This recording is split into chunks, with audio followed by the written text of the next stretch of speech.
ಭಾರತೀಯ ಜನತಾ ಪಕ್ಷದವರು ವಿಶೇಷವಾಗಿ ನಿನ್ನೆ ಇಲ್ಲಿ ಬಂದು ಕೇಂದ್ರ ಸಚಿವರಾದಂಥ ಪ್ರಹ್ಲಾದ್ ಜೋಶಿ ಅವರು ಏನು ಹುಬ್ಬಳ್ಳಿಯಲ್ಲಿ ಒಬ್ಬರನ್ನ ಹಿಂದೂ ಕಾರ್ಯಕರ್ತನ ಬಂಧಿಸಿದ್ದಾರೆ ಅಂತ ಹೇಳಿದರು. ಈಗ ಆ ಕಾರ್ಯಕರ್ತ ಯಾರು, ಅವನ ಹಿನ್ನೆಲೆ ಏನು, ಇದೆಲ್ಲವೂ ಈಗ ಬಹಿರಂಗ ಆಗಿದೆ. ಅವನ ಮೇಲೆ ಸುಮಾರು 16-18 ಕೇಸ್ಗಳಿದಾವೆ, ಮಟ್ಕ ಇನ್ನಿತರ ಎಲ್ಲ ಕೇಸ್ಗಳಿದಾವೆ ಅಂತ ತಿಳಿದು ಬಂದಿದೆ. ಮತ್ತು ಅಂಥವ್ರ ಪರವಾಗಿ ಇವರು ಹೋರಾಟ ಮಾಡ್ತಾರಂದರೆ ಅದು ಒಂದು ನಾಚಿಕೆಗೇಡಿತನ ಪ್ರಸಂಗ. ಅದು ನಿಜವಾಗಿ ನಾಚಿಕೆಗೇಡಿ ಪ್ರಸಂಗ. ಯಾರೊಬ್ಬ ರೌಡಿ ಶೀಟರ್ ಥರ ಇದ್ದಾನೆ ಮನುಷ್ಯ. ರೌಡಿ ಶೀಟರ್ ಇರಲಿಕ್ಕೆಲ್ಲ, ಬಟ್ ರೌಡಿ ಶೀಟರ್ ಥರ 17-18 ಕೇಸ್ ಆಗಿದ್ದಾವೆ.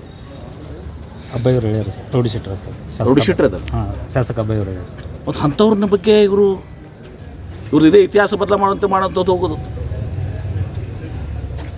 ಯಾರನ್ನ ಒಯ್ದು ಇವರು ದೊಡ್ಡವ್ರನ್ನ ಮಾಡ್ತಾರೆ. ನಮ್ಮ ಹಿಂದೆ ಒಂದು ಸಲ ಯಡಿಯೂರಪ್ಪನವರು ಇನ್ನಿತರರು ಇಲ್ಲಿ ನಮ್ಮ ರಾಜ್ಯದಲ್ಲಿರುವಂಥ ಸ್ವಾತಂತ್ರ್ಯ ಹೋರಾಟಗಾರನ ಬಿಟ್ಟಿದ್ದಾರೆ. ಕಿತ್ತೂರು ರಾಣಿ ಚೆನ್ನಮ್ಮ ಇದ್ದಾರೆ, ಒಣಕೆ ಓಬವ್ವ ಇದ್ದಾರೆ, ಸಂಗೊಳ್ಳಿ ರಾಯಣ್ಣ ಅದಾನ.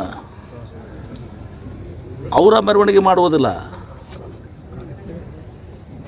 ಅವ್ರ ಬಗ್ಗೆ ನಮ್ಮವರು ಇಂಥ ಹೋರಾಟ ಮಾಡಿದಾರೆ ಅನ್ನೋಂಗಿಲ್ಲ.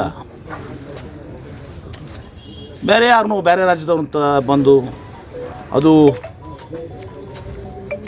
ಕಾಂಟ್ರವರ್ಷಿಯಲ್ ಇದ್ದಂಥ ಜನರನ್ನ ಇವರು ತುಳಿಸಿದು ಮಾಡುವಂಥದ್ದು ಇವರು ಚಾಳಿ. ಇದು ಇದೇನು ತೋರಿಸ್ತದೆ? ಈಗ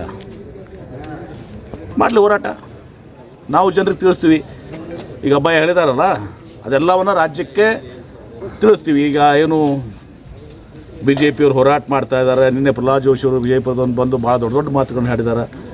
ಏನು ಇವರ ಹಿನ್ನೆಲೆ ಹಿಂಗಿದೆ, ಇವ್ರ ಪರವಾಗಿ BJP ಅವರು ಹೋರಾಟ ಮಾಡಿದ್ದಾರೆ. ಎಷ್ಟು ಕೆಳಮಟ್ಟಕ್ಕೆ ಇವ್ರು ಹೋಗಿದ್ದಾರೆ, ಎಷ್ಟು ಕೆಳಮಟ್ಟಕ್ಕೆ ಇವ್ರು ಹೋಗಿದ್ದಾರೆ. ಅಸಹ್ಯ ಅನ್ನಿಸ್ತದೆ ಅದು.